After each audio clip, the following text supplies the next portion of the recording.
Trigger Squad, T. Antonio, owner and creator of Trigger Devils. How are you guys doing today? Today I'm doing a video called How to Name Your Business, 9 Tips. Something like that. I haven't figured out what the title is going to be. Okay, calm down. I'm not sure what the title is yet. Something like that. Anyway, you guys, we have a video that's very popular. It's called How to Start a Gaming Business. And everyone's been asking, will you do a follow-up video? Will you do a follow-up? Blah, blah, blah. And I'm like, yeah, I want to do one, but like I feel like that topic is done.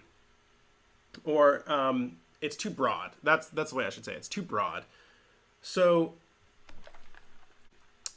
getting a bit parched.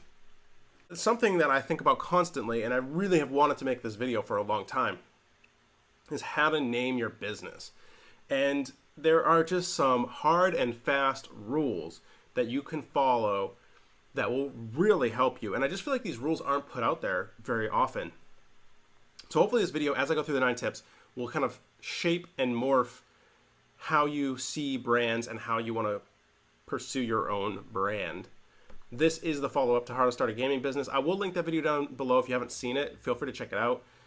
It's a solid video, although I'm really excited about this one, so yeah. By the way, I'm the owner of a gaming company called Trigger Devils, and we've done extremely well, so I feel like I'm somewhat qualified to make this video.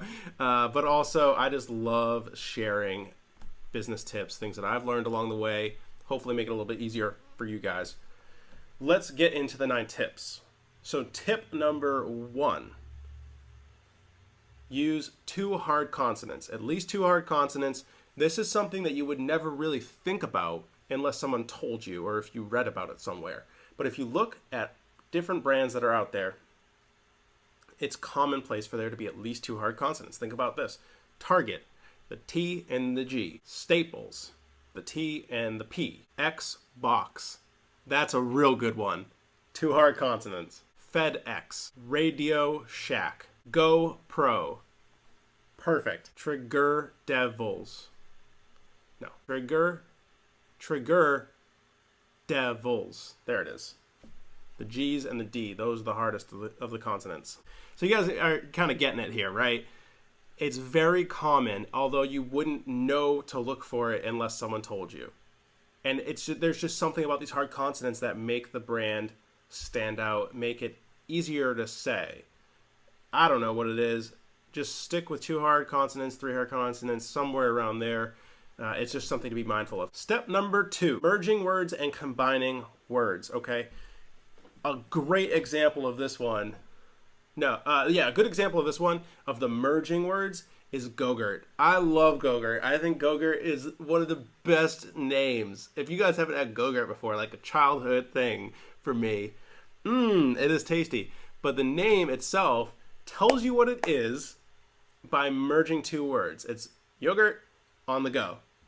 Perfect. That's merging words.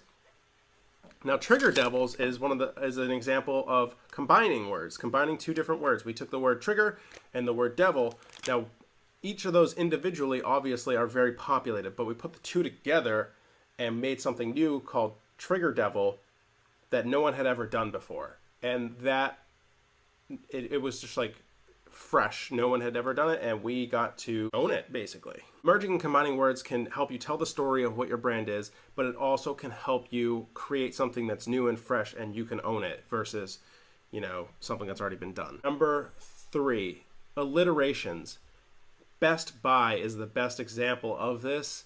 If you have an alliteration available to you, I would definitely suggest doing it. Another one, this is kind of, Silicon Valley funny, but Pied Piper is the reason why Pied Piper works, in my opinion, is because it's got the 2 hard consonants and it's an alliteration. And I know it's a joke, but it kind of works. Like, no one forgets Pied Piper. So it works. You know what? It's actually not that, I know it's a joke, but it's not that bad of a name. Tip number 4, puns. If you have a pun available to you and you'd like to take somewhat of a comedic approach to your brand, feel free to use puns. They're funny, people relate to them, they're just good overall. There's something about puns. And this is interesting, is that a lot of brands that end up on Shark Tank have puns in their names. I don't know if you guys have noticed that, but I think it's because they are so entertaining, and Shark Tank is a TV show. By the way, we've been in casting for Shark Tank a number of times. Just going to throw that little plug in there. Why not? Puns are good. Step number 5. Do not use naughty, bad puns. Do not. I know there's that dirty pun that you're thinking of for your brand. And you're like, I think that is so funny and so memorable. But memorable for all the wrong reasons. Don't do it. If you're going to do a pun, make sure it's a G-rated pun. Don't even get close to anything naughty or dirty in your puns. Just don't do it. It's going to cost you in the end. It really will. Don't do it. Number 6. If I'm going to do the titles at the bottom, I probably don't need to do that. Number 6. Check the domains and usernames that are available.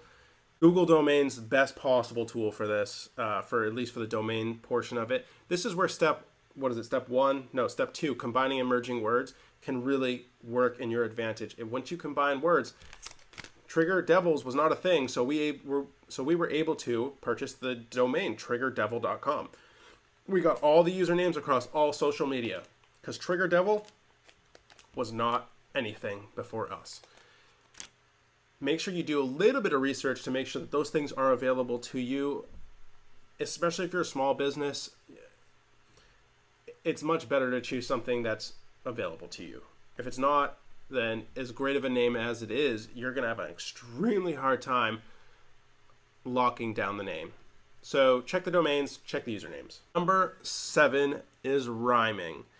Rhyming is a good way to make your name stick out. And it just, I don't know what it is about rhyming that makes it a work for a brand, but it does. Consider possible rhymes if you're really struggling. You know, let's say we got a coffee company. We're going to do coffee, and it's going to be like caramel flavored coffee is like what we specialize in. We do caramel coffee.